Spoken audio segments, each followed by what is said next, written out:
যুক্তরাষ্ট্র ও ইরানের সামরিক সংঘাত মধ্যপ্রাচ্যের গণ্ডি পেরিয়ে এবার সমগ্র ইউরোপে ছড়িয়ে পড়ার আশঙ্কা দেখা দিয়েছে।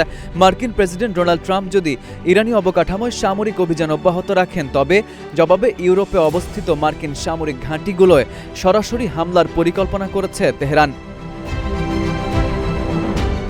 একই সময়ে ইরানের সশস্ত্র বাহিনীর chief of staff major general Ali Abdollahi মধ্যপ্রাচ্যের উপসাগরীয় দেশগুলোকে কড়া হুঁশিয়ারি দিয়ে জানিয়েছেন, মার্কিন বাহিনীকে স্থান বা সামরিক সুবিধা দিলে সেসব দেশকে ওয়াশিংটনের যুদ্ধসঙ্গী বিবেচনা করে পাল্টা আঘাত হানা হবে।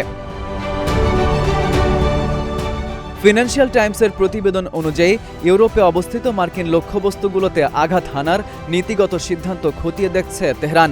বিশেষ করে বুলগেরিয়ার বেজমের বিমান ঘাঁটি এবং সাইপ্রাসের সামরিক স্থাপনাগুলোকে সম্ভাব্য লক্ষ্যবস্তু করা হয়েছে। তেহরানের এক উচ্চপদস্থ কর্মকর্তা বলেন, ইউরোপের বোঝা উচিত তাদের ভূখণ্ডেও ক্ষেপণাস্ত্র পড়তে পারে। আমাদের জাতীয় অবকাঠামো ধ্বংস করা হলে এই যুদ্ধ আর কেবল মধ্যপ্রাচ্যে সীমাবদ্ধ থাকবে না। জেনারেল আলী আবদুল্লাহি স্পষ্ট জানিয়ে দিয়েছেন, স্বাগতিক দেশের অনুমতি ছাড়া মার্কিন বিমান বা রিফুয়েলিং ট্যাঙ্কার ঘাঁটিতে অবস্থান নেওয়া অসম্ভব।